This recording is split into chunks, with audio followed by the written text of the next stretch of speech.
میرے بھائی پوچھ رہے ہیں کہ مجھے یہ بتائیں کہ لطائف کی حرکت کو تیز کیسے کیا جائے۔ میرے بھائی بجائے اس کی کہ آپ لطائف کی حرکت کو تیز کر لیں، لطائف کی ذکر میں توجہ دیں اور لطائف کی ذکر میں کوشش کریں کہ آپ کی لطائف میں ذکر کثرت کے ساتھ بلکہ اس مضغے سے آپ اصل میں چلے جائیں۔ آپ کا لطیفہ قلب ہے، آپ کا لطیفہ روح ہے، آپ کا لطیفہ سر خفی اخفا، یہ آپ کے جو لطائف ہے ان کے اپنے اپنے اصول ہے۔ کوشش کریں کہ ان کے اصول ذاکر ہو جائیں، اصول جو ان کے ہیں اصل جو ہے وہ ذاکر ہو جائیں۔ لطائف کی حرکت اگر کسی کی ہے تو یہ نعمت ہے رب کی طرف سے، اگر نہیں ہے تو اس کے لیے کوئی ضرورت نہیں ہے کہ یہ خواہ لطائف کی حرکت ہو تو پھر جا کے اس میں ذکر ہوگا۔ نہیں، بہت سارے ایسے لوگ ہیں جن کے لطائف میں کوئی حرکت نہیں ہوتی لیکن اس کے باوجود بھی ان کے لطائف ذاکر ہوتے۔ تو میرے بھائی کو مشورہ یہ ہے کہ بجائے اس کے کہ آپ اس طرف دھیان دیں کہ میرے لطائف کی حرکت زیادہ ہو، یہ تیز ہو جائے، لوگ اسے دیکھیں گے۔ دیکھو کئی بار ایسا بھی ہوتا ہے کہ لطائف کی حرکت کی وجہ سے ہمیں رکاوٹ مل جاتی ہے۔ وہ کیسے؟ جب کسی کی لطائف حرکت کرتے ہیں تو اس میں نمود و نمائش کا ایک پہلو بھی آ جاتا ہے۔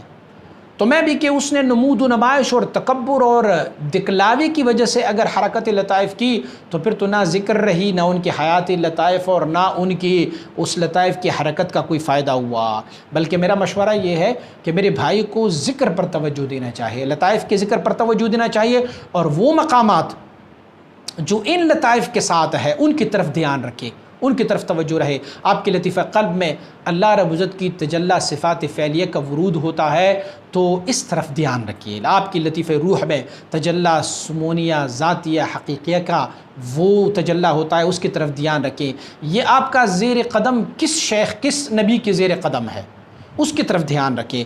آپ جو مضغہ گوشت کا ایک لوتڑا ہے اس میں جب آپ ذکر کرتے ہیں بجائے اس ذکر کے آپ دھیان رکھیں کہ اس کا اصل ذاکر ہو، اور جب اصل ذاکر ہو جاتا ہے تو پھر وہ اللہ کے وہ خاص بندوں میں شامل ہو جاتا ہے۔ فلہذا حرکت لطائف سے زیادہ آپ لطائف کی جذب اور کشش کی طرف دھیان دیں۔ جذب کی معنی یہ ہے کہ آپ کا لطیفہ جو یہ مضغہ ہے، یہ جو آپ کی سینے میں ہے، یہ اپنی اصل تک پہنچ جائیں۔ فلہذا کوشش کریں کہ آپ اس طرف دھیان رہے بجائے اس کی کہ حرکت کی طرف دھیان دیں گے۔ اگر کسی کی لطائف میں حرکت آئی اور ذکر بھی ساتھ ہوتا رہا تو یہ نعمت ہے۔ اگر کسی کو صرف ذکر ملی، لطائف کی حیات ملا اور حرکت کوئی نہ ملا، یہ بھی مستحسن ہے۔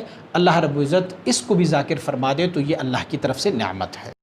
مزید اسلامی ویڈیوز کے لیے ہمارے اس یوٹیوب چینل کو سبسکرائب کریں اور گھنٹی کے بٹن پر کلک کریں، اور ویڈیو کو لائک، شیئر اور کمنٹ کرنا نہ بھولیں۔ جزاک اللہ۔